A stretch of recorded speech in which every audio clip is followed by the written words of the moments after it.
Assalamualaikum warahmatullahi wabarakatuh. Bismillahirrahmanirrahim. Alhamdulillahi rabbil alamin. Wassalatu wassalamu ala ashrafil anbiya'i wal mursalin nabiyyina Muhammadin wa ala alihi wa sahbihi ajma'in. Rabbi shrah li sadri wa yassir li amri wahlul 'uqdatan min lisani yafqahu qawli, amma ba'du. Puji dan syukur bagi Allah Subhanahu wa taala, selawat dan salam atas Nabi kita Muhammad sallallahu alaihi wasallam, juga atas ahli keluarga baginda, para sahabatnya dan para pengikutnya sehinggalah ke hari kiamat. Alhamdulillah. Jadi tuan-tuan muslimin dan muslimat yang dirahmati Allah Subhanahu wa taala sekalian, pada pagi ini kita syukur pada Allah Subhanahu wa taala yang telah mempertemukan kita dan memberikan kepada kita satu kesempatan masa untuk mengisi ataupun untuk membacakan hadis dari Rasulullah sallallahu alaihi wasallam, dan mudah-mudahan dia termasuk daripada pengisian hidup ataupun pengisian masa dalam hidup dengan perkara-perkara yang berfaedah. Ni banyak masa kita ni, tapi dalam banyak-banyak tu banyak pula urusan kita. Kadang-kadang kita ni soal, bila kita baca wal akhiratu khairun lilladzina taqaw, akhirat itu lebih baik bagi orang yang bertakwa. Kita semua faham. Cumanya nak lepaskan dunia tu banyak cabaran dia. Mana cabaran tu sehingga manusia sibuk dengan dunia dia tapi tidak sibuk dengan akhiratnya. Kita pun tidak terlepas dari ujian dunia. Jadi semoga Allah Subhanahu wa taala menyibukkan kita dengan urusan akhirat dan menjadikan kita melepaskan dunia kita. Apa melepaskan tu maknanya tidaklah genggam dengan genggaman yang sampai kita tak boleh berpisah dengannya. Siapa nak lepas? Kita kalau urusan akhirat tak apalah. Ngaji Quran tak apalah, aku hari ni lorak sikit, sibuk. Tak apa. Kalau kita kata mari kita pergi majlis ilmu, Allah, aku ada hal hari ni. Maknanya kita genggam dunia kita kuat-kuat. Tapi soal akhirat kita masih lagi tak berapa kuat. Cuma kita gagahkanlah diri dalam kesibukan yang banyak itu. Carilah kesempatan untuk mengisi masa kita dengan perkara-perkara yang memberikan kebaikan kepada kita untuk akhirat, insya-Allah. Okey, semoga Allah Subhanahu wa taala memberkati waktu kita, memberikan taufik dan hidayah kepada kita. Doa-doalah. Buat amal tu surah pada Allah, taufik. Baik. Tuan-tuan dan puan yang dirahmati Allah, hari ini kita sambung bacaan kita dalam kitab hadis Lu'lu' wal Marjan. Hadis-hadis yang telah disepakati oleh Bukhari dan Muslim. Kita akan sambung pada bab salatul lail wa adadu raka'atin nabiy sallallahu alaihi wasallam fil lail wa anna al-witra rak'atun wa anna ar-rak'atu salatun sahihah. Bab bilangan rakaat salat malam dan witir, boleh dilakukan satu rakaat atau lebih asalkan ganjil. Dia terjemah tu. Terjemah kitab satu lagi, salat malam dan jumlah rakaat yang Nabi kerjakan. Yang ni lebih dekat dengan terjemahan dia. Bab salat malam dan bilangan rakaat Nabi sallallahu alaihi wasallam, dan salat witir sah dengan satu rakaat. Okey. Hadis Aisyah radhiyallahu anha an Abi Salamah ibn Abdurrahman أنه سأل عائشة كيف كانت صلاة رسول الله صلى الله عليه وسلم في رمضان فقالت ما كان رسول الله صلى الله عليه وسلم يزيد في رمضان ولا في غيره على 11 ركعة على 11 ركعة يصلي 4 فلا تسل عن حسنهن وطولهن ثم يصلي 4 فلا تسأل عن حسنهن وطولهن ثم يصلي 3 قالت عائشة فقلت يا رسول الله أتنام قبل أن توتر فقال يا عائشة إن عيني تنامان ولا ينام قلبي. Abu Salamah bin Abdurrahman bertanya kepada Aisyah radhiyallahu anha, bagaimana salatnya Nabi sallallahu alaihi wasallam di bulan Ramadan?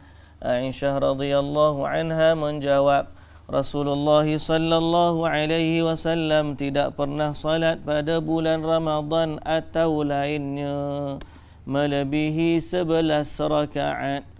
Baginda salat 4 rakaat dan tetapi jangan engkau tanya tentang lama dan khusyuknya. Kemudian 4 rakaat juga jangan engkau tanya tentang lama dan sempurnanya.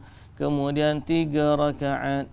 Rasul Aisyah radhiyallahu anha berkata, lalu aku bertanya, ya Rasulullah, apakah engkau akan tidur sebelum salat witir? Jawab Nabi sallallahu alaihi wasallam, wahai Aisyah, kedua mataku terpejam tapi hatiku tidak tidur. Baik. Itu hadis yang pertama pada hari ini, iaitulah hadis tentang salat malam Nabi sallallahu alaihi wasallam. Aisyah radhiyallahu anha dia kata Nabi ni Ramadan ke luar Ramadan bilangan rakaat Nabi salat malam 11 rakaat. Jadi ini hadis muttafaqun alaih. 11 rakaat disepakati adalah bilangan rakaat salat malam Nabi sallallahu alaihi wasallam. Sebab itu sunnahnya kalau kita nak ikut bilangan rakaat Nabi, salat tarawih sebagai contoh 11 rakaat. 11 rakaat. Baik. Jadi bagaimana sifat 11 rakaat Nabi? Nabi salat 4 rakaat panjang. Kalau kita gabung dengan hadis lain, Nabi kata salat malam ni 2-2. Jadi boleh jadi Nabi sallallahu alaihi wasallam salat dulu 4 ni, 2-2-4, kemudian Nabi rehat. Maknanya Nabi salat kemudian 4, kemudian Nabi rehat. Kemudian Nabi sallallahu alaihi wasallam salat 3. Jadi pada 4 tu, okey, Nabi sallallahu alaihi wasallam salat dengan salat yang sangat lama dan khusyuk. Kemudian baginda pun rehat. Kemudian salat pula, kemudian rehat, kemudian. Kalau kita salat 2 rakaat dah rehat dah. Lepas tu lena tidur. Bangun-bangun Allah dekat subuh dah. Tapi itulah bilangan rakaatnya Nabi sallallahu alaihi wasallam. Kemudian dalam hadis yang sama ada isyarat Nabi sallallahu alaihi wasallam antara rehatnya sebelum witir, kadang-kadang Nabi tidur sallallahu alaihi wasallam. Sehingga Aisyah radhiyallahu anha tanya, Rasulullah, kau tidur sebelum salat witir? Mana antara 4 lama, lepas tu 4 pula rehat. Kadang-kadang Nabi tidur sebelum witir, Nabi tidur dulu sekejap, orang panggil nap apa panggil. Tidur sekejap, kemudian Nabi pun nap ni siang hari kan. Kalau malam orang panggil apa? Sama juga. Tidur sekejap kan. Kemudian lepas tu Nabi sallallahu alaihi wasallam pun salat witir, kemudian bangun salat subuh lah, straight. Kita ni kalau buat lagu tu takut tidur terus lah. Allahu akbar. Pernah buat kan? Pernah berlaku tak? Bangun-bangun berasa nak salat witir, tidur dulu. Kita nak buat sunnah ni. Baru kita tidur. Ataupun kita witir dulu, rehat sebelum salat subuh ni. Lepas tu tak mata sekejap, pakai air. Tak, lain no. Baik. Jadi kalau ikut Aisyah, dia tanya Nabi sallallahu alaihi wasallam, apakah engkau tidur sebelum solat witir? Jawab Nabi, mata je tidur, mata je tutup, tapi hati tidak tidur. Baik. Jadi bilangan rakaat atau gaduh 20 ke 8, 20 ke 8. Ni hadis ni kata 8 rakaat solat malam, 3 rakaat witir. Jadi itulah bilangan rakaatnya Nabi sallallahu alaihi wasallam. Kalau orang tanya bab solat 20 macam mana? Solatlah. Kerana ada hadis juga solat malam ni 2-2. Kita akan sampai dah. Baik, hadis yang seterusnya. Hadis Aisyah radhiyallahu anha qalat, kana an-nabiy sallallahu alaihi wasallam yusalli min al-laili 13 rak'atan minha al-witr wa rak'atal fajr. Aisyah radhiyallahu anha berkata, Nabi sallallahu alaihi wasallam selalu salat malam 13 rakaat, termasuk witir dan 2 rakaat sunat subuh. Jadi Nabi sallallahu alaihi wasallam dia salat malam, sudah di rumah tu semua sekali 13 rakaat. Habis tadi 11 rakaat, Nabi salat tahajud 8, kemudian witir 3, campur lagi 2 dengan salat qabliyah subuh. Kemudian baru Nabi sallallahu alaihi wasallam keluar ke masjid. Okey. Sebab rumah Nabi ni dekat dengan masjid. Itu Aisyah radhiyallahu anha kata salat Nabi ni 13 rakaat sekali dengan salat witir dan salat sunat subuh. Baik. Hadis yang seterusnya, hadis Aisyah radhiyallahu anha 'anil Aswad qala sa'altu Aisyah radhiyallahu anha kaifa kana salatun nabiy sallallahu alaihi wasallam bil lail qalat kana yanamu awwalahu wa yaqumu akhirahu fayusalli thumma yarji'u ila firashihi فإذا أذن المؤذن وثب فإن كان به حاجة اغتسل وإلا توضأ. متفق عليه. حديث عائشة رضي الله عنها Al-Aswad berkata, aku bertanya kepada Aisyah radhiyallahu anha bagaimana salat Nabi sallallahu alaihi wasallam ketika malam. Aisyah radhiyallahu anha menjawab, baginda tidur di permulaan malam, lalu bangun pada akhir malam untuk salat, kemudian kembali ke tempat tidurnya. Jika muazzin azan, beliau segera bangun, jika perlu baginda mandi, dan bila tidak maka cukup wuduk lalu keluar untuk salat. Muttafaqun alaih.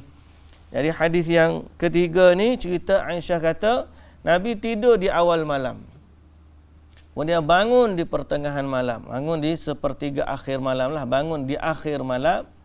Kemudian Nabi salat, lepas habis salat Nabi kembali ke tempat tidurnya.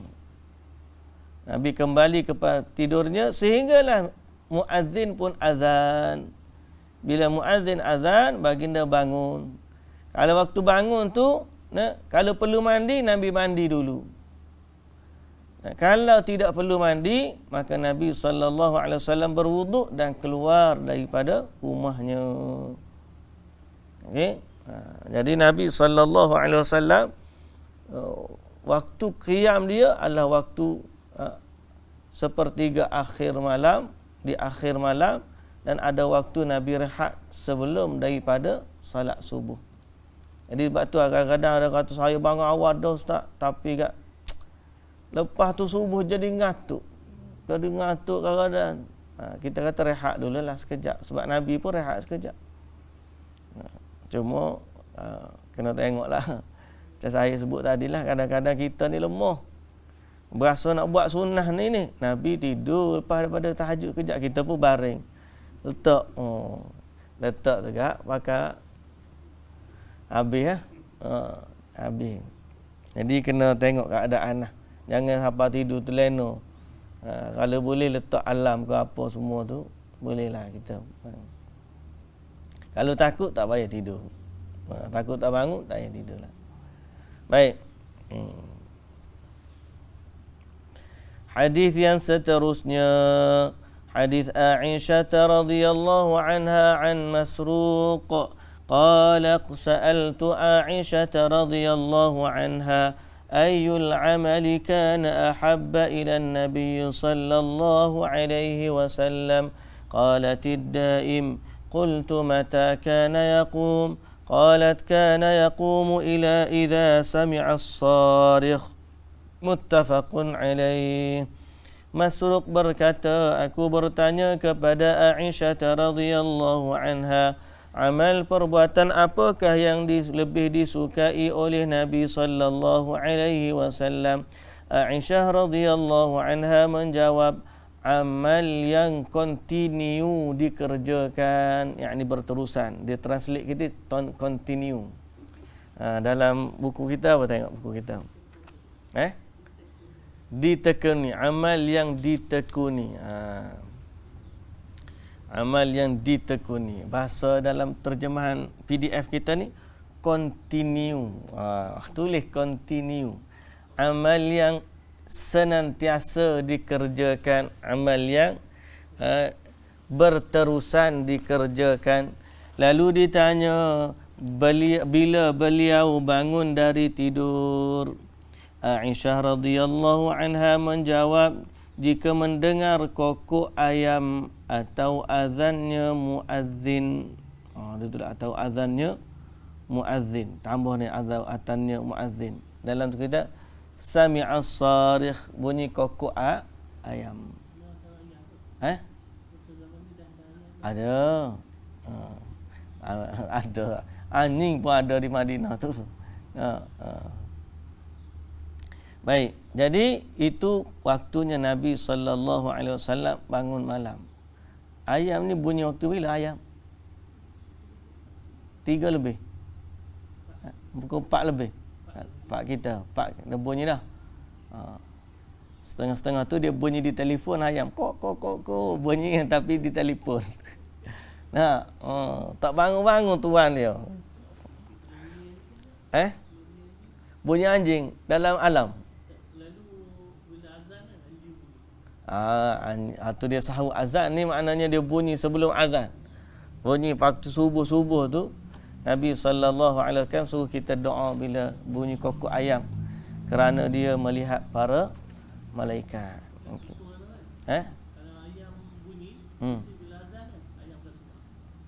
Ayam senyap. Bila bunyi azan ayam pun senyap. Dekat sini bila bunyi azan anjing. Terbalik. Masalahnya anjing pun bunyi, ayam pun kokok, orang tak bangun. As-salatu khairum minan naum. Dia pun sedapnya. Dia pun tak faham as-salatu khairum minan naum apa. Tok bila pula tarik tu syahdu macam mengulik tidur. As-salatu khairum minan naum. Dia punya tarik. As-salatu khairum minan naum. Bunyi dekat, sedapnya tidur. Dia kadang macam guru anak kita. Salatu khairum minan naum. Kalau gitu bangun sikit. Baik. Tapi tak ada lah untuk bila azan lagu tu kan. Hadis yang seterusnya.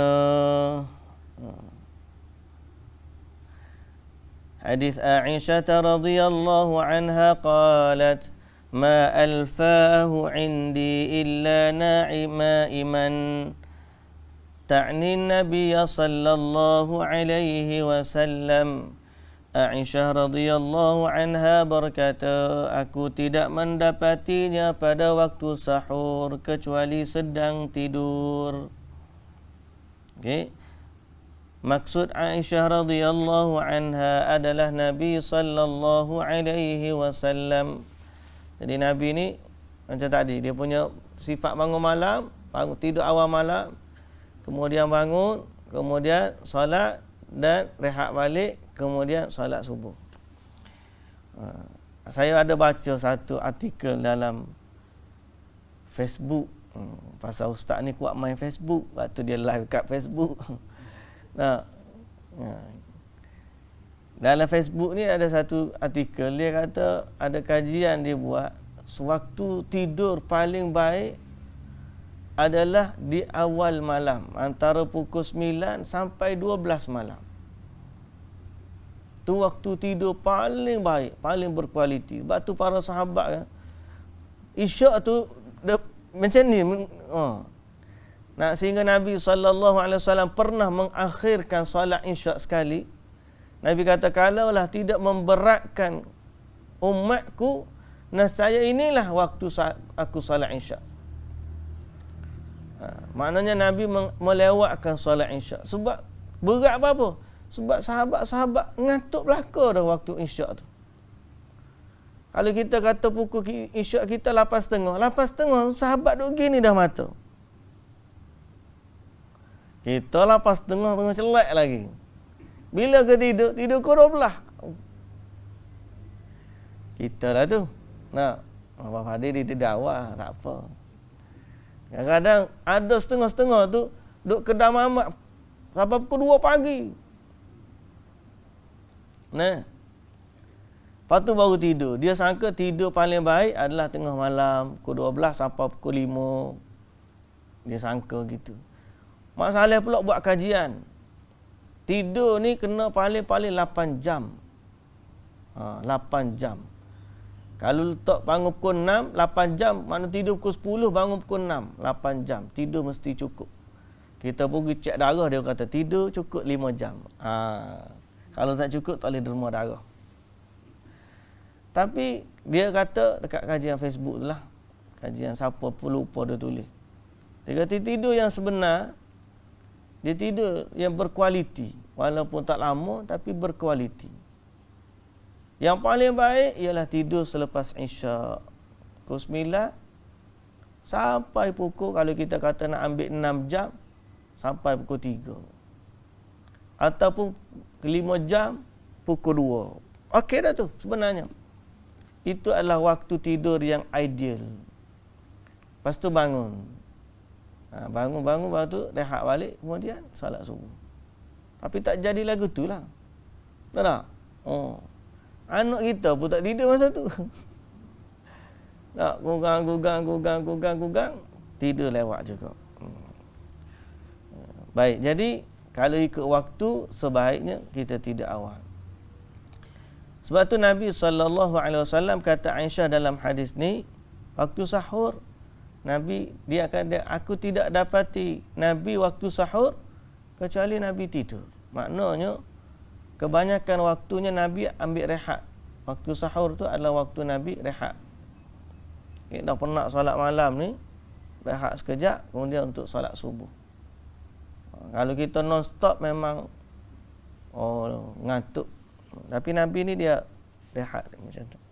Okey. Baik. Punya begitu deh. Hadis yang seterusnya, hadis Aisyah radhiyallahu anha qalat, kullal laili awtara Rasulullah sallallahu alaihi wasallam wa intaha witruhu ila as-sahar. Aisyah radhiyallahu anha berkata, setiap malam Nabi sallallahu alaihi wasallam salat witir dan waktu salat witir berakhir ketika sahur. Ketika sahur menjelang subuh. Jadi ada kalanya Nabi sallallahu alaihi wasallam lepas 4 tu baginda rehat, kemudian bangun witir, kemudian Nabi pun salat sekali dengan qabliyah subuh. Bab seterusnya, bab salatul laili mathna mathna wal witru rak'atun min akhiril lail. Hadis yang seterusnya, hadis Ibnu Umar radhiyallahu anhuma أن رجلا سأل رسول الله صلى الله عليه وسلم عن صلاة الليل فقال رسول الله صلى الله عليه وسلم صلاة الليل مثنى مثنى فإذا خشي أحدكم الصبح صلى ركعة واحدة توتر له ما قد صلى متفق عليه. Ibnu Umar radhiyallahu anhuma berkata, ada seorang lelaki bertanya kepada Nabi sallallahu alaihi wasallam tentang salat malam. Maka baginda Nabi sallallahu alaihi wasallam menjawab, salat malam itu 2 rakaat, 2 rakaat. Maka jika seorang khawatir masuk waktu subuh, salatlah 1 rakaat agar seluruh rakaat malamnya itu menjadi ganjil, yakni witir. Muttafaqun alaih. Okey. Jadi dalam hadis ni ada orang lelaki dia tanya Nabi sallallahu alaihi wasallam, salat malam ni macam mana? Jadi Nabi jawab, salat malam 2 2. Kemudian bila takut subuh, salatlah 1 rakaat witir untuk menutup dengan ganjil. Baik. Di sinilah perbahasannya. Kalau orang kata salat 20 rakaat, di mana asasnya? Ada setengah orang salat sampai 40 rakaat. Di mana asasnya? Hadis ni? Mana hujah dia? Baik. Ada tak dalam hadis ni Nabi SAW jawab kepada lelaki yang bertanya itu dalam menghadkan bilangan rakaat? Ada tak Nabi salat? Nabi kata? Tak ada. Nabi hanya jawab 2 rakaat, 2 rakaat. Nabi tidak menghadkan bilangannya. Dan Nabi nasihat sebelum subuh witir. Jadi berdasarkan hadis ni, Nabi SAW mengajarkannya bilangan rakaat salat malam ni 2 rakaat, 2 rakaat. Tanpa menghadkan bilangan. Jangan lebih daripada rakaat ni. Tak. Yang kedua, salat witir akhir dia.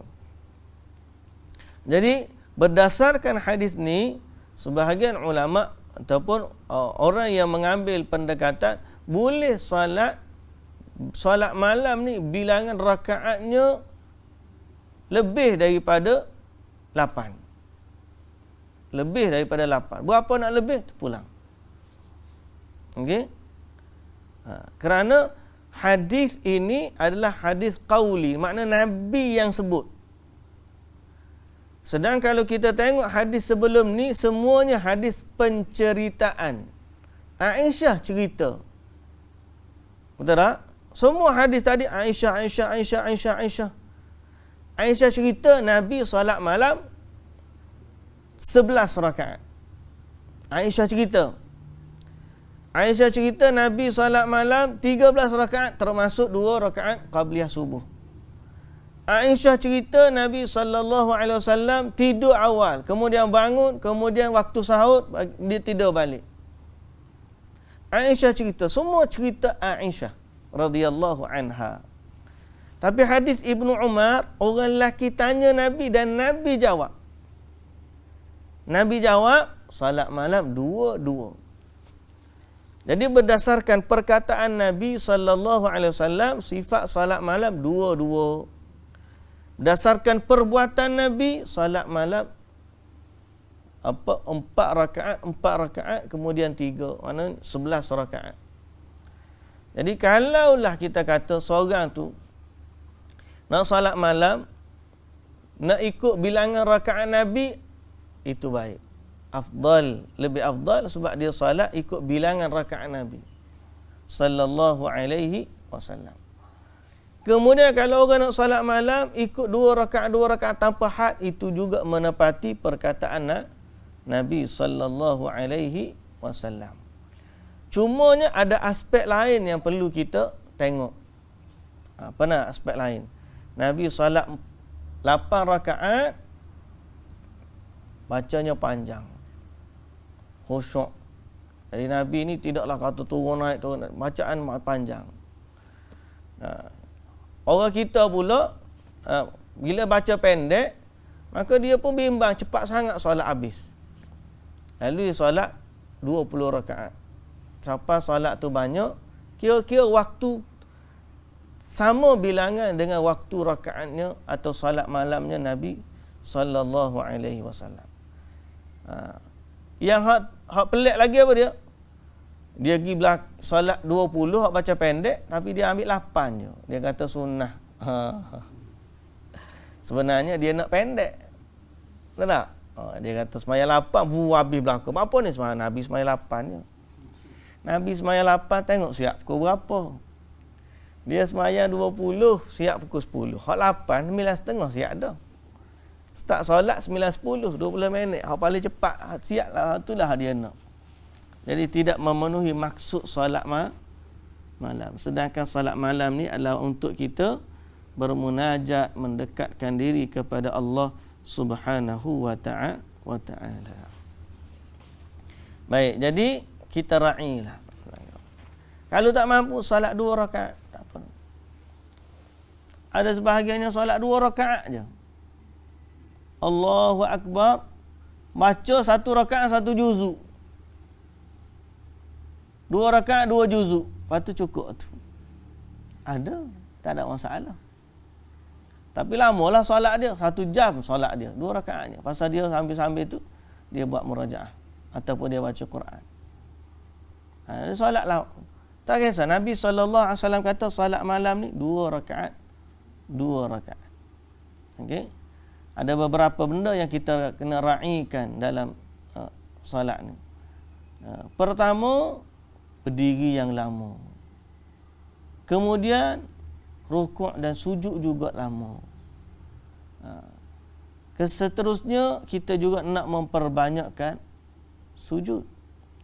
Cuma kena ra'i sujud yang macam mana. Setengah orang tu berapa banyak rakaat. Sebab Nabi kata a'inni ala zikrika a'inni ala nafsika bi kathratis sujud. Dalam hadis Rabi'ah bin Ka'ab, Nabi SAW tanya dia, minta yang kamu nak minta apa? Dia minta aku nak bersama Nabi dalam syurga. Nabi SAW kata, bantulah aku dalam doa ataupun bantulah aku ke atasmu dengan memperbanyakkan sujud. Jadi banyak sujud ni antara sebabnya masuk syurga. Banyak sujud bermaksud banyak salat. Jadi orang kena ambil hadis ni, dia pun sembahyang sujud nak banyak. Betul lah sujud nak banyak, tapi janganlah sampai sujud tu laju. Saya pernah duduk di Masjidil Haram, tengok ada seorang solat, ya Allahu Akbar, tak tahu rakaat dia banyak sungguh. Boleh jadi dia nak fadilat solat di Masjidil Haram kali. Bangun naik, bangun naik supalah. Habis naik balik, Nabi naik balik. Tapi dia punya sujud ya Allahu Akbar cepat. Kat Masjidil Haram, orang Arab pula tu, bukan orang Melayu, bukan orang Arab. Saya pun tak tahu dia pakaian tu bukan orang Arab Saudi lah. Orang Arab mari lain. Tapi nak katanya ada orang ni dia nak bilangan sujud. Macam solat roket di Indonesia tu. Nak bilangan rakaat je. Berapa solat malam ni? 20. Tapi solat lebih baiklah dia solat 2 rakaat, sempurna bacaannya, sempurna rakaatnya, sempurna sujudnya, kemudian tahiyatnya, kemudian salam. Pergilah nak pergi. 2 rakaat yang sempurna lebih baik daripada 20 rakaat yang tak ada makna. Betul tak? Jadi kita pun tak faham macam mana orang tengok solat ni dia kira rakaat je, nak banyak rakaat je. Tak, kita kena tengok aspek lain. Solat ni adalah munajat kita dengan Allah Subhanahu wa ta'ala. Itu nombor 1 sekali. Solat ni adalah munajat kita dengan Allah. Nabi tak hadkan bilangan. Nabi kata salatul lail mathna. Solat malam 2 rakaat. Kalau kamu rasa lorak sangat, tak payah kejar 8. Tak payah kejar 20. Dah nak cepat. Amalan ni saya nak cepat lah. No. Habis tu, solat 2 rakaat ni. Cukup. Tapi sempurnakan rakaat dan sujud. Hairan manusia pelik dah. Dia pun nak cepat lagi cari tu imam mana hak semayang. Dah kalau lorak sangat tak payah pergi semayang tarawih di masjid. Semayang di rumah 2 rakaat sempurnakan sifat solat. Nah kalau rasa tak nak petang bagi tidur bangun sahur tu semayang 2 rakaat, 1 rakaat witir. Okey. Kalau kita dah sempurnakan solat malam ada 2 rakaat tahajud, 1 rakaat witir. Alhamdulillah. Tapi sempurnakan dia. Jangan kata Allahu Akbar. Oh kita ni siapa laju. Nak kejar 20, nak kejar ke 8. Tak payah nak kejar. Kalau berasa sibuk 2 rakaat cukup. Ada macam saya kata tadi, ada 2 rakaat je solat malam dia. Panjang. Macam bila. So maksud Nabi SAW memperbanyakkan sujud adalah memperbanyakkan salat. Tapi bukanlah maknanya nak kejar salat tanpa nak kejar sujud, mengabaikan aspek-aspek lain dalam salat. Boleh faham? Baik, kita pergi yang seterusnya. Hadis yang seterusnya. Hadis Ibnu Umar radhiyallahu anhuma 'anil Nabi sallallahu alaihi wasallam qala ij'alu akhir salatikum bil laili witra. Muttafaqun alaihi. Ibnu Umar radhiyallahu anhuma berkata, Nabi sallallahu alaihi wasallam bersabda, jadikan penutup salatmu di waktu malam sebagai witir. Jadi akhir salat ni witir. Baik, kalau tiba-tiba dia takut tak sedar kan. Sebab tu kalau kita baca sebelum daripada ni hadis Abu Hurairah radhiyallahu anhu yang Nabi wasiatkan dia 3 perkara. Apa dia Nabi salat? Nabi wasiat pertama puasa 3 hari sebulan. Yang kedua salat duha, kemudian salat witir sebelum tidur. Salat witir sebelum tidur. Baik. Sekarang ni ada hadis Nabi pesan kepada Abu Hurairah salat witir sebelum tidur. Kemudian ada hadis Nabi sendiri salat witir di akhir malam. Ada waktu Nabi witir, kemudian Nabi tidur, ataupun ada waktu Nabi tidur dulu, kemudian Nabi witir belum salat subuh. Jadi kita katakan dua-dua tu boleh buat. Okay? Paling afdal witir di akhir waktu berdasarkan perkataan dan perbuatan Nabi sallallahu alaihi wasallam. Sebab perkataan Nabi hadis kita ni. Perkataan Nabi sallallahu alaihi wasallam kata ij'alu akhirata salatikum bil laili witra. Jadikanlah salat malam yang terakhir adalah witir. Ini penutup salat malam adalah witir. Perkataan. Perbuatan Nabi sallallahu alaihi wasallam pun witir, kata Aisyah radhiyallahu anha, di akhir malam. Habis itu kenapa pada Abu Hurairah radhiyallahu anhu Nabi pesan supaya di awal waktu? Sebab Abu Hurairah sebagaimana yang kita dah sebut banyak sibuk dengan hadis, murajaah hadis, sibuk dengan ilmu sehingga dia tidur lewat. Bila tidur lewat, maka bolehlah solat malam ni di awal waktu. Okey. Jadi waktu solat malam ni bila sebenarnya bermula? Selepas Isyak dah boleh dah solat malam. Kalau nak solat tahajud lalu masa tu boleh tak? Boleh. Cuma orang tak panggil tahajud lah. Tahajud ni biasa tidur dululah. Kalau semayang di akhir malam, awal malam, niat solat malam je. Qiyamul lail dipanggil. Qiyamul lail.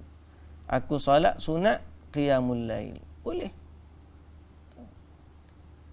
Sebab itu Nabi SAW ajar kita. Nabi salat qiyamul lail di awal waktu pada bulan Ramadan. Sebab apa Nabi salat di awal waktu bulan Ramadan? Sebab ramai manusia tak mampu nak bangun di akhir malam. Maka Nabi SAW salat di awal malam, yakni selepas Isyak, Nabi salat qiyam supaya umat dia ni tidak terlepas kelebihan qiyam Ramadan. Jadi kalaulah Ramadan ni pakak tunggu salat tahajud pukul 3 pakak bangun belaka.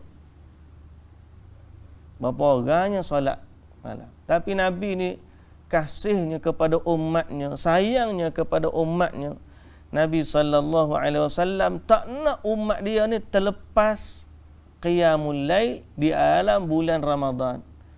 Jadi disyariatkan Nabi salat qiyamul lail di awal malam pada bulan Ramadan, supaya umat dia boleh buat. Tapi Nabi buat 3 hari, lepas pada tu Nabi tak buat dah. Nabi buat macam biasa di rumah dia, menunjukkan bahawa itu adalah hal Nabi nak galakkan orang ramai salat di awal, dan menunjukkan bolehnya salat malam di awal waktu, iaitu di selepas salat Isyak. Tapi yang afdal tetap saja di akhir malam lah, sepertiga akhir malam. Baik. Babut targhibu fid du'a wa dzikru fi akhiril laili wal ijabati fi. Bab anjuran berzikir dan berdoa di akhir malam, kerana itu waktu mustajab. Okay. Hadis Abi Hurairah radhiyallahu anhu anna Rasulullah sallallahu alaihi wasallam qala ينزل ربنا تبارك وتعالى كل ليلة إلى السماء الدنيا حين يبقى ثلث الليل الآخر يقول من يدعوني فأستجيب له من يسألني فأعطيه ومن يستغفرني فأغفر له متفق عليه.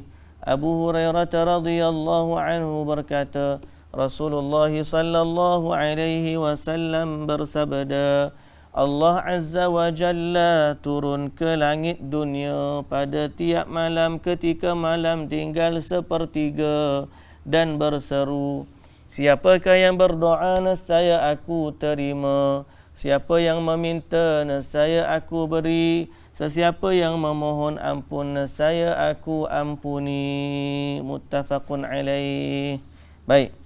Hadis ni pertama, hadis yang muttafaq alaih. Dan hadis ni lah banyak orang duduk petikai. Petikai apa? Macam mana Allah turun ke langit dunia? Okay? Macam mana Allah turun ke langit dunia? Baik, pertama, akidah para salafus salih. Para salafus salih, orang-orang terdahulu, dalam berinteraksi dengan hadis-hadis yang melibatkan benda gaib, terutamanya melibatkan Allah Azza wa Jalla, yang mana Allah Azza wa Jalla ni ada satu kaedah asas, laisa kamitslihi syai'un wa huwas samiul basir. Tidak ada sesuatu yang sebanding dengannya dan sama sepertinya. Tidak ada. Laisa kamitslihi syai'un wa huwas samiul basir. Baik. Jadi para salaf bila berinteraksi dengan hadis-hadis sebegini, hadis macam mana? Allah turun ke langit dunia. Okay.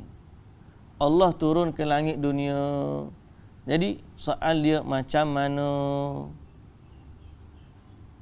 Baik, bila berinteraksi dengan hadis ini, pertama memahami maknanya. Makna kita faham, turun-turunlah. Langit-langitlah kita faham, turun tu sebagai turun, dan kita faham langit tu sebagai langit. Memahami sebagaimana bahasa asalnya. Okey. Yang kedua, kepada kaifiat. Habis itu kalau betul tu turun secara hakiki, kalau itu langit secara hakiki, macam mana Allah Ta'ala turun? Itu panggil kaifiat. Bila sampai bab kaifiat, maka para salaf mereka tidak menjelaskan. Jadi kaifiatnya tidak kita ketahui, maknanya kita fahami, kaifiatnya tidak kita ketahui. Habis itu macam mana? Macam mana tak macam mana? kita yakin Allah benar-benar turun sebagaimana yang Nabi sebut, cuma kaifiatnya Allah sahaja yang tahu. Kerana apa? Kerana Allah ni ghaib, kita tak tahu. Sama tak dengan turun kita? Jawapannya tak sama. Sebab apa? Sebab Allah dah ada kaedah asas.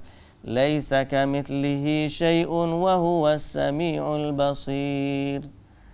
Jadi kita mengisbatkan apa yang Allah Ta'ala khabarkan dalam Quran dan apa yang Nabi SAW sabdakan dalam hadis tanpa kita detailkan kaifiatnya. Dan kita kata dia berlaku sesuai selayaknya dengan Allah yang tidak ada sesuatu pun sebandingnya. Jadi macam mana? Wallahu a'lam. Allah turun langit dunia? Ya, turun langit dunia sebab Nabi bagi tahu. Hadis sahih tak? Hadis muttafaqun alaih. Ada dalam Lu'lu' wal Marjan ni. Bagaimana Allah Ta'ala turun? Yang tu kita tak boleh bagi tahu sebab Allah ni maha ghaib. Kita pun tak tahu. Okey? Habis tu, dia turun dengan sifat yang layak baginya dan tidak sama dengan mana-mana makhluk. Lalu kita kata wallahu ta'ala a'lam. Jangan kata turun seperti turunnya raja dari singgasana. Tak boleh nak kata lagu tu. Tu manusia, Allah bukan. Jangan kata turun kapal terbang, turun landing ke angkasa lepas pula dah landing kepada lapangan terbang. Tak boleh kata lagu tu, tak boleh. Pasal apa? Sebab itu makhluk. Allah ni tak, bukan. Tapi Allah turun tak? Turunlah yang selayak dengannya. Habis tu tak usah fikir. Kalau fikir pun tak siapa. Tak usah fikir, jangan fikir banyak. Beriman tu kena. Iman gitu. Saya dah sebut dah, bandingan dia mudah. Benda ni kalau kita tak pernah tengok, tak boleh fikir, memang tak boleh nak bayang. Tara Nabi Yusuf alaihi salam, tak boleh nak bayang dah. Cuba lukis gambar Nabi Yusuf, tak boleh. Padahal dia tu mata, hidung, mulut serupa kita je. Apatah lagi Allah Azza wa Jalla yang tak sama dengan mana-mana makhluk, lagi tak boleh nak bayang. Jibril alaihi salam ada 600 sayap, boleh bayang? Tak boleh nak bayang. Satu sayapnya bila dia buka kepak sayap, tertutup antara timur dan barat. Boleh bayang? Tak boleh bayang. Cuma gitulah dia.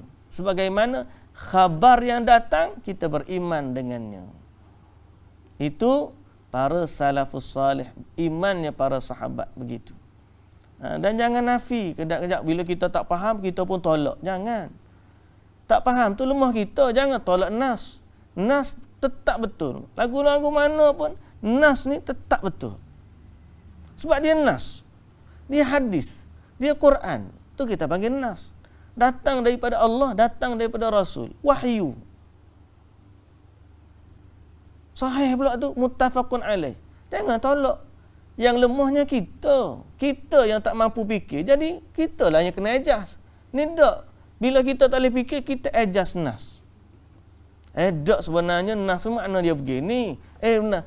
Kita adjust nas apa? Nas tu tetap dah. Dia kukuh, kuat, teguh. Dia adalah datangnya dari Allah dan Rasul.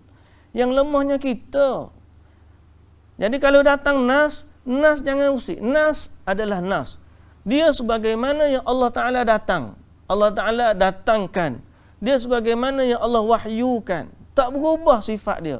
Yang berubah kita. Kita kena kata, aku yang tak mampu nak faham, aku yang lemah, aku yang tak sampai nak fikir, jadi Allah lebih tahu. Allahu a'lam. Kalau orang Jahmiyah, Mu'tazilah, dia letak akal dia nombor satu. Bila akal tak boleh fikir, dia ubah nas. Tak sebenarnya nas ni memanglah maksud ni, tapi makna dia lain. Dia tukar. Dia adjust nas. Pasal apa? Dia agungkan akal dia. Dia nak kena nas tu adjust biar sesuai dengan akal dia. Kita tak ahli sunnah wal jamaah, iman kita mengakui kita ni lemah. Nas tu kukuh. Allah dan Rasul nombor satu. Yang kena adjust akal kita. Jadi akal kita, bila nas kata, nas datang, nas tetap nas. Kita tak mampu, Wallahu a'lam. Okey. Kita yang surrender. Allah lebih tahu, aku tak tahu, pasal aku ni lemah. Jadi macam mana?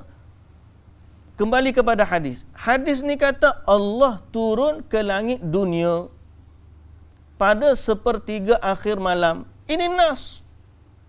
Hadis Nabi, muttafaqun alaih. Saya tak faham lah. Saya tak faham tu sebab lemah kita. Kita manusia. Memang kita tak boleh nak jangkau benda-benda gaib. Jadi kita kata, benda yang Nabi khabarkan pasti berlaku.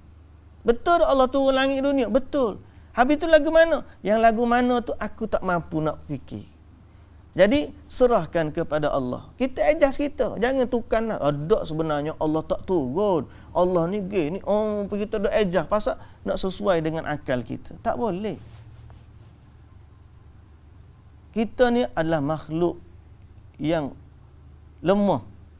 Allah dan Rasul, Allah Subhanahu wa ta'ala adalah Tuhan pemilik sekalian alam. Rasul pula utusannya, menerima wahyu dari Allah dan menyampaikan wahyu kepada kita. Jadi bila datang dari hadis, benda ni datang dari Allah.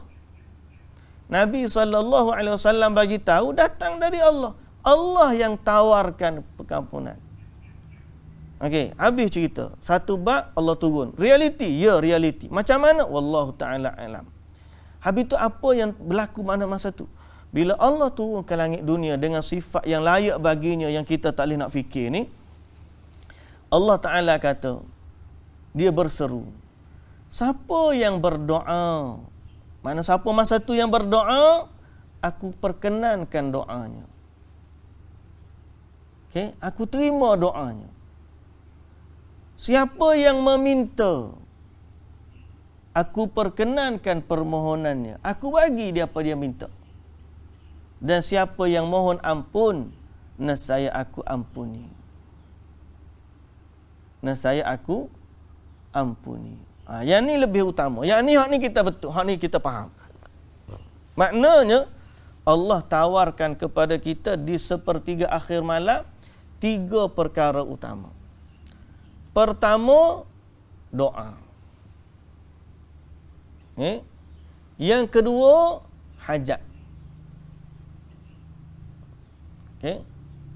Yang ketiga, keampunan. Jadi masa itulah kita nak minta apa yang kita nak dengan Allah.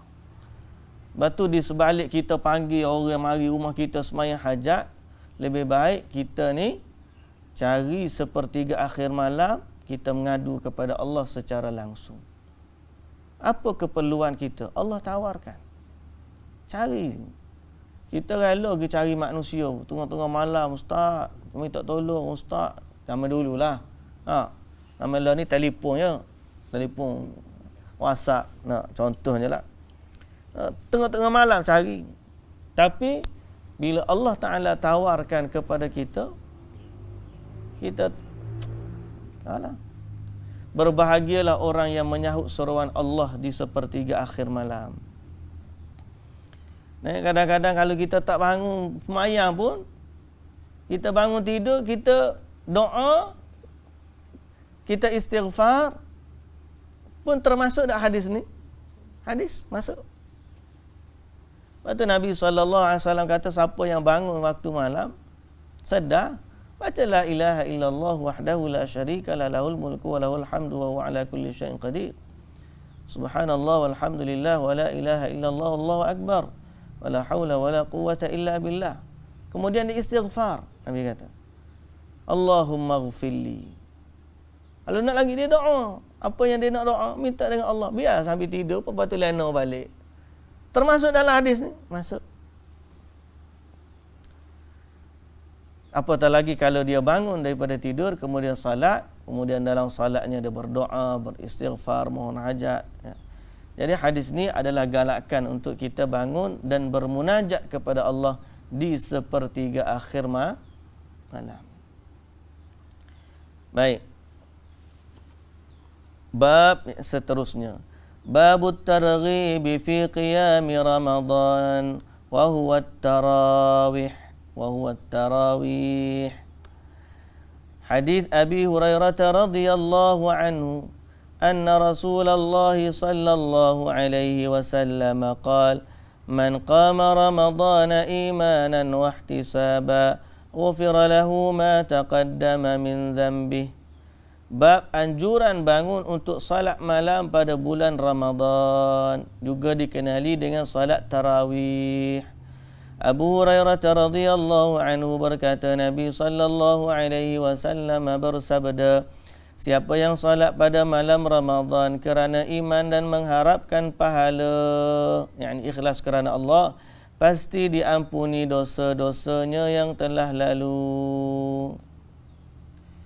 Hadis yang seterusnya, hadis Aisyah radhiyallahu anha anna Rasulullah sallallahu alaihi wasallam kharaja dhata lailatin min jawfil lail فصلى في المسجد فصلى رجال بصلاته فأصبح الناس فتحدثوا فاجتمع أكثر منهم فصلوا معه فأصبح الناس فتحدثوا فكثر أهل المسجد من الليلة الثالثة فخرج رسول الله صلى الله عليه وسلم فصلوا بصلاته فلما كانت الليلة الرابعة عجز المسجد عن أهله حتى خرج لصلاة الصبح فلما قضى الفجر أقبل على الناس فتشهد ثم قال أما بعد فإنه لم يخف علي مكانكم لكني خشيت أن تفرض عليكم فتعجزوا عنها. Maksudnya, muttafaqun alaih, Aisyah radhiyallahu anha berkata, pada suatu malam Rasulullah sallallahu alaihi wasallam keluar dan salat di masjid. Pada satu malam Rasulullah sallallahu alaihi wasallam keluar dan salat di masjid. Maka ada beberapa orang yang bermakmum padanya. Lalu pada pagi harinya dia bercerita bahawa dia salat bersama Rasulullah sallallahu alaihi wasallam semalam. Maka berkumpullah orang-orang dan ikut salat bersama Nabi sallallahu alaihi wasallam. Mereka ini juga pada pagi harinya memberitahu kawan-kawannya sampai banyak orang yang salat pada malam ketiga. Dan Rasulullah sallallahu alaihi wasallam tetap keluar untuk salat bersama mereka. Kemudian pada malam keempat penuhlah masjid sehingga tidak muat kerana banyaknya orang. Tetapi Rasulullah sallallahu alaihi wasallam sengaja tidak keluar kecuali setelah azan subuh untuk salat subuh. Sesudah salat subuh baginda menghadap kepada sahabat dan membaca dua kalimah syahadah lalu bersabda, amma ba'du, sebenarnya aku tahu keadaanmu tadi malam, tapi sengaja aku tidak keluar kerana khawatir kalau salat malam ini diwajibkan ke atas kalian sehingga kalian merasa berat melaksanakannya. Muttafaqun alaih. Jadi hadis ni hadis yang famous, kita semua tahu. Nabi sallallahu alaihi wasallam pada bulan Ramadan, Nabi sallallahu alaihi wasallam dia salat malam. Kemudian orang pun ikut ramai. Malam pertama, siang harinya mereka bercerita kepada sahabat lain, maka malam hari bertambah pula. Malam ketiga penuh masjid. Jadi Nabi salat lagi malam ketiga. Malam keempat tak muat masjid. Bila malam keempat tak muat masjid, Nabi tak keluar. Sampai subuh baru Nabi keluar. Jadi Nabi SAW kata, aku tahu malam tadi kamu datang penuh. Tapi aku takut kalau kita salat senantiasa macam ni, Allah fardukan salat malam tu ke atas kalian dan kalian tidak akan mampu untuk jaganya setiap malam. Maka sebab itu Nabi SAW sebagai rahmat mengasihi umatnya, Nabi sallallahu alaihi wasallam tidak keluar. Okey. Dan ini antara perkara yang related to hadis sebelum ni. Aisyah radhiyallahu anha kata ada je perkara Nabi suka buat tapi Nabi tak buat. Kenapa? Kerana Nabi bimbang memberatkan umatnya. Antaranya solat tarawih ni lah. Jadi sebab tu kita kata walaupun Nabi tak buat dalam sifat yang tetapi ada asas tak apa. Jangan perkara tu tak ada asas sama sekali, yang tu dipanggil bid'ah. Okey. Kalau macam solat malam tiba-tiba lepas tu Zainal Umar radhiyallahu anhu kumpulkan manusia solat ramai-ramai lepas pada tu. Boleh tak? Boleh dah lah. Pasal apa? Sebab tidak lagi kebimbangan yang Nabi bimbang tu tak ada. Mana Nabi dah wafat sallallahu alaihi wasallam, tidak akan jadi wajib. Pertama. Yang kedua ada asasnya. Nabi dah salat sebelum tu 3 malam. Jadi asasnya untuk Umar radhiyallahu anhu mengumpulkan orang salat tarawih berjamaah di masjid.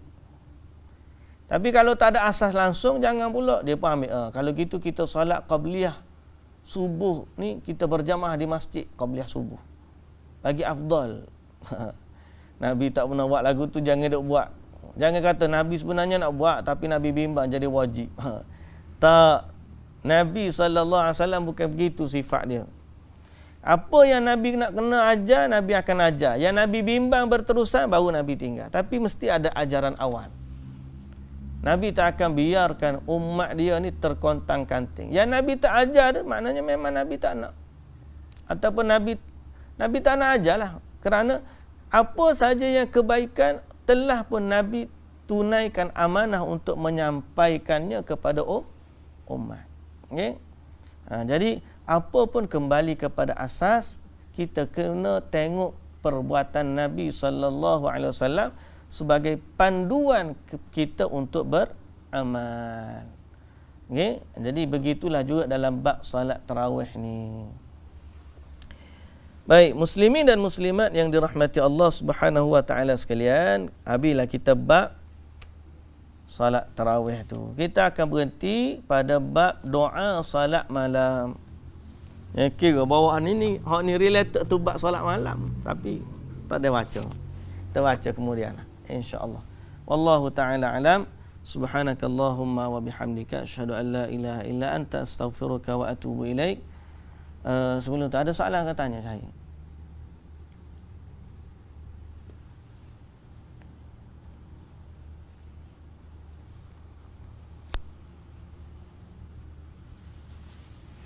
Ada tak? Alhamdulillah tak ada. Kita faham-faham lah dah ni. InsyaAllah. Semua pandai-pandai belaka dah ni. Baik. Kalau tak ada, wallahu taala alam. Subhanakallahumma wa bihamdika asyhadu an la ilaha illa anta astaghfiruka wa atubu ilaik. Aqulu qawli hadza wa astaghfirullahal azim li wa lakum. Assalamu alaikum warahmatullahi wabarakatuh.